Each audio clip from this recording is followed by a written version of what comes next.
Hello guys, welcome back to my channel. आज हम बात करेंगे टॉर्नेडो गर्ल 2 के एपिसोड 9 एंड 10 के बारे में।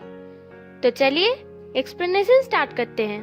फेयू सॉन्गबाई हॉल साफ करते करते सबको पूछ रहा था कि उन लोगों ने कोई क्यूट सी छोटी लड़की को देखा है या नहीं। शाविंग उसे कहती है, तुम किसे ढूंढ रहे हो? फेयू उसे बताता है कि वो अपने बचपन के प्यार को ढूंढ रहा है। तो शाविंग उसे ड्रॉ करने के लिए कहती है।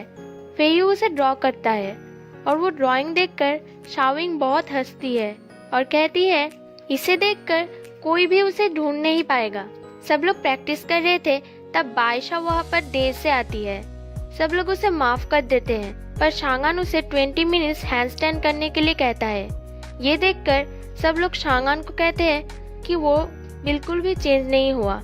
ये सुनकर शांगान उन लोगों को इवनिंग प्रैक्टिस के लिए छुट्टी दे देता है क्योंकि उन सबको पूरी रात जाग के सबसे सस्ती 2 टिकट्स बुक करने थे। सब लोग बहुत कोशिशों के बाद 2 टिकट्स बुक कर पाते हैं और एक साथ प्रॉमिस करते हैं कि वो सॉन्गबाई हॉल को और भी बेहतर बनाएंगे। अगले दिन वो दोनों जापान जाने के लिए निकलते हैं तो सब लोग उन लोगों को गुड बाय कहते हैं और बेस्ट विशेस देते हैं। तभी फेयू आकर बायशाओ को हक कर देता है और सेवियर सेवियर कह के चिल्लाने लगता है। वो लोग वहाँ से निकल जाते हैं और जापान पहुँचते हैं। वो लोग जहाँ पर खड़े थे वो बहुत जानी पहचानी सी थी। तभी वो दोनों एक साथ कहते हैं, स्लैम डंक मास्टर। और बायशाओ शांगान से कहती है, तो आप भी कॉमिक बुक्स पढ़ते हैं। चलते चलते वो दोनों बहुत बातें करते हैं। उन दोनों के पसंद नापसंद भी एक थे। तभी वो लोग इंगमू हादाओ को देख पाते हैं जो उन दोनों के ही फेवरेट प्लेयर है। शांगान बायशाओ को खड़े रहने के लिए बोलकर कुछ खरीदने जाता है और बायशाओ एक तालाब के किनारे आती है। शांगान पीछे से आकर कहता है, मैंने तुम्हें वहाँ पर वेट करने के लिए कहा था। शांगान बायशाओ को खाने के लिए कुछ देता है। वो गर्म था इसलिए शांगान फूंक मार के उसे देता है। शांगान बायशाओ के पास से बैग लेता है पर बायशाओ नहीं देना चाहती थी क्योंकि शांगान के पैरों में दर्द थे। इसी बीच बायशाओ शांगान के ऊपर गिर जाती है। वो दोनों थोड़ा सा ऑकवर्ड हो जाते हैं। वो दोनों होटल पहुंचते हैं और रूम के अंदर जाते हैं। बायशाओ ओनर से पूछ रही थी कि एक और रूम कहाँ पर है क्योंकि उसे लग रहा था उन दोनों को एक ही रूम में रहना होगा। तभी शांगान बीच में से दरवाजा लगाकर दोनों रूम के डिफरेंस को दिखाता है। होटल के ओनर उन लोगों को कुछ खाने के लिए देते हैं। बायशाओ वो डिशेस देखकर बहुत खुश थी और शांगान बायशाओ को खाते हुए देखकर खुश होता है। रात को एक आदमी काला कपड़ा पहन के दूसरों के हॉल में घुस के सबको मारता है और वहाँ पर सॉन्गबाई हॉल का फ्लैग रख के भाग जाता है। सॉन्गबाई हॉल की लड़कियाँ नहाने के लिए आते हैं और वो लोग एक चूहा देख के बहुत चिल्लाने लगते हैं। फेयू उन लोगों के आवाज सुनकर वहाँ पर आता है और वो लोग उसे देख के और चिल्लाने लगते हैं। फेयू शाविंग के गले में वो नेकलेस देखकर पहचान लेता है कि बचपन में उसकी फ्रेंड भी यही नेकलेस पहनती थी। वो समझता है कि वही वो लड़की है और वो उसे हक करने जाता है। तभी वो लोग उसे मारने लगते हैं। यांगरी और शुदा भी वहाँ पर आता है और वो लोग भी उसे मारने लगते हैं। बायशा इंटरव्यू देने आती है। तभी वो अपने ओपोनेंट को देखती है जो उन दोनों बहन की बड़ी बहन थी। वो थोड़ी नर्वस हो जाती है और शांगान से पूछती है, अगली बार इन लोगों ने मेरी वर्ल्डवाइड ट्रिपल अटैक की सीक्रेट जान ली थी, अब क्या इन लोगों ने मेरी डबल वर्ल्डवाइड ट्रिपल अटैक की भी सीक्रेट जान ली है? शांगान उसे शांत रहने के लिए कहता है, ये इन लोगों का देश है इसलिए सब कुछ इन लोगों के फेवर में है। तुम जापानीज नहीं जानती हो इसलिए तुम्हें इमोशनली हर्ट होने के लिए कोई जरूरत नहीं है। उधर दूसरे हॉल के लोग सॉन्गबाई हॉल से लड़ने आते हैं। वो लोग कुछ समझ नहीं पाते कि ये क्या कह रहे हैं। तिंग हाओ आकर सब कुछ समझाता है। वो लोग फिर भी नहीं मान रहे थे तो तिंग हाओ कुछ समय मांगता है और कहता है, मैं इन्वेस्टिगेट करके आपको जरूर एक्सप्लेन करूंगा। वो लोग समय दे देता है। बायशा और शांगान इंटरव्यू से आते हैं। तब शांगान के पैरों में बहुत दर्द हो रहा था फिर भी वो अंदर चला जाता है। रात को बायशा जब कपड़े ठीक कर रही थी तब शांगान के कुछ आवाजें सुनाई देता है तो वो पूछने जाती है कि वो क्या ठीक है या नहीं। शांगान कहता है, हाँ मैं ठीक हूँ। फिर भी बायशा अंदर चली जाती है और देखती है शांगान की हालत बहुत खराब है। शांगान कहता है कल तुम्हारी कंपटीशन है, प्लीज जाके सो जाओ। तो वो भाग के गरम गरम नमक एक बैग में रख के लेके आती है और वो उसे हल्के हल्के हाथों में शांगान के पैरों में रखती है ताकि शांगान को आराम मिले। बायशा की उंगली में दर्द हो रही थी, इसलिए शांगान उसे देखना चाहता था। नमक गरम करते समय उसकी हाथ जल गई थी। बायशा कहती है आप इतने दर्द में थे, मैं जल्दी जल्दी कर रही थी इसलिए जल गया। ये कुछ नहीं है, मुझे बिल्कुल भी दर्द नहीं है। सोते समय दरवाजे के दोनों तरफ से शांगान और बायशा की उंगली टच कर रही थी, जिससे शांगान की नींद खुल जाती है और वो बायशा के बारे में सोचने लगता है। वो कहता है तुम्हारी ये अच्छाई मुझे तुम्हारी तरफ खींच रही है, जो मुझे कुछ ठीक नहीं लग रहा, और वो सो जाता है। फेयू शाओविंग के पीछे पड़ जाता है और फाइनली वो उसे प्रपोज करता है और कहता है मैंने तुम्हें बचपन में शादी के लिए प्रपोज किया था।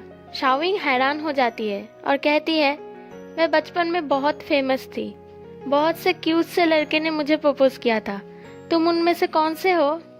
और वो सोचने लगती है।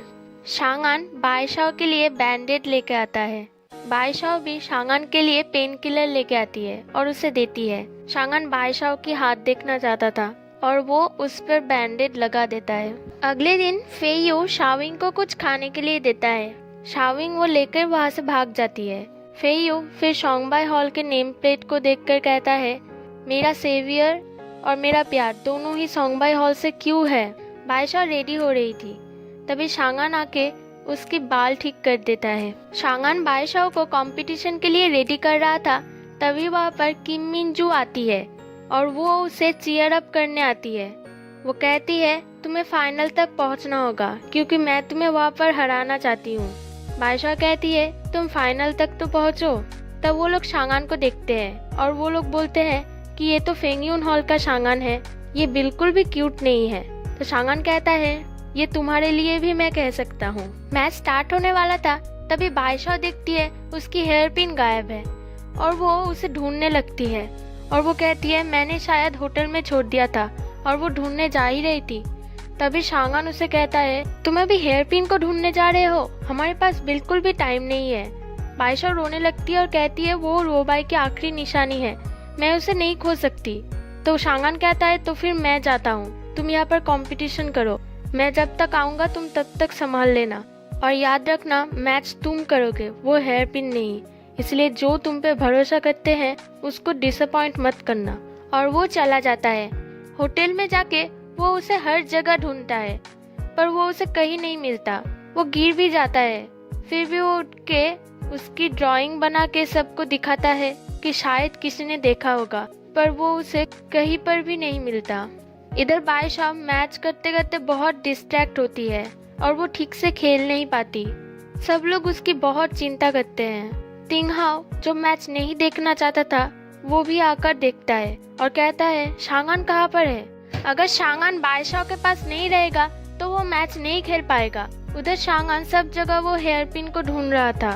वो आसपास के हर दुकान में जाता है कि वो ऐसे हेयर पिन बेच रहे हैं या नहीं, पर उसे कहीं भी वहाँ पर वो हेयर पिन नहीं मिलता। तभी एक गाड़ी आकर एक लड़की को टक्कर मारने ही वाला था, तभी शांगान आकर उसे बचा लेता है और अपनी ड्राइंग ढूंढने लगता है। वो लड़की आकर उसे ड्राइंग देती है और कहती है ये क्या यही हेयर पिन है? उस लड़की ने भी सेम हेयर पिन पहन रखी थी। तो शांगान उसे कहता है कि आप क्या प्लीज ये हेयर पिन मुझे प्रेजेंट दे सकते हो? फर्स्ट राउंड खत्म होता है। बायशा को 0 और जियातिंग बाइहे को 1 पॉइंट मिलते हैं। बायशा बहुत टेंशन में थी कि अभी तक शांगान क्यों नहीं आया। तभी वहाँ पर किम मिनजू आती है और वो उसे बहुत जोश भरी बातें बताती है ताकि बायशा को हिम्मत मिले और वो अच्छे से खेल पाए और जीत पाए। सेकेंड राउंड स्टार्ट होता है। बायशा अपनी डबल वालवाइन ट्रिपल अटैक करती है, पर उससे कोई फायदा नहीं होता। जियातिंग बाइहे उससे अच्छे से डिफेंस कर पाती है। तभी वहाँ पर शांगान आता है और वो उसे इंस्ट्रक्ट देता है जिससे बायशा जियातिंग बाइहे के शाकुरा स्पेन अटैक को डिफेंस कर पाती है। शांगान उसे उसकी हेयर पिन दिखाती है। बायशा बहुत खुश होती है और वो अब बहुत जोश से खेल रही थी। तो सब लोग हैरान हो जाते हैं कि अचानक ये क्या हुआ। तिंगहाओ समझ चुका था कि शांगान आ चुका है अब बायशा जीत सकती है और वो अपनी गोल्फ प्रैक्टिस करने चला जाता है। शांगन जो जो इंस्ट्रक्शन देता है बायशा उसे फॉलो करती है और वो जीत जाती है। शांगन वहाँ से चला जाता है क्योंकि वो दुखी था कि ये वो असली हेयरपिन नहीं है। जब बायशा को ये पता चलेगा तो वो बहुत दुखी होगी। बायशा भाग के शांगन के पास आती है और वो उससे हेयरपिन मांगती है। शांगन नहीं देना चाहता था, फिर भी बायशा मांग रही थी तो शांगन उसे दे देता है। बायशा देख के समझ जाती है कि ये असली हेयरपिन नहीं है। बायशा बहुत दुखी हो जाती है और उन दोनों में फिर से झगड़ा हो जाता है। बायशा वहाँ से भाग जाती है और वो हेयरपिन हर जगह ढूंढने लगती है। शांगन अपने चोट पे दवाई लगाता है और वो बायशा को फोन करने की बहुत कोशिश करता है, पर उसकी फोन नहीं लग रही थी तो वो खुद बायशा को ढूंढने जाता है। शांगन के पैरों में बहुत दर्द कर रहा था, फिर भी वो बायशा को हर जगह ढूंढता है। बायशा हेयरपिन ढूंढते ढूंढते एक टेम्पल पे आती है और वो वहाँ पर आकर एक विश बोर्ड देखती है और वो उस पर रो बाय कम बैक लिखती है और बहुत रोती है। तभी एक आदमी पीछे से आकर बायशा को कहता है, क्या तुम चाइना से हो? मैं भी चाइना से था। वो बायशा को कुछ पीने के लिए देता है और पूछता है, तुम जिसके लिए रो रहे हो क्या वो यहाँ पर है? बायशा कहती है, सब लोग कहते हैं कि वो चला गया है, पर मुझे बिलीव है कि वो जरूर वापस आएगा, पर मुझे पता नहीं है कि वो कब वापस आएगा। बायशा मायूस होकर चल रही थी, तभी वो अपनी हेयरपिन को देख पाती है जो उस समय गिरी थी जब शांगन बायशा के पास से बैग ले रहा था। उस हेयरपिन को एक डॉगी अपने मुंह में रखकर भागता है। उसके पीछे पीछे बायशा भी भागती है, पर बायशा उसे खो चुकी थी और वो बहुत रोने लगती है कि रोबाई उससे अब दूर हो गया। तभी वो अपनी सामने उस हेयरपिन को देख पाती है।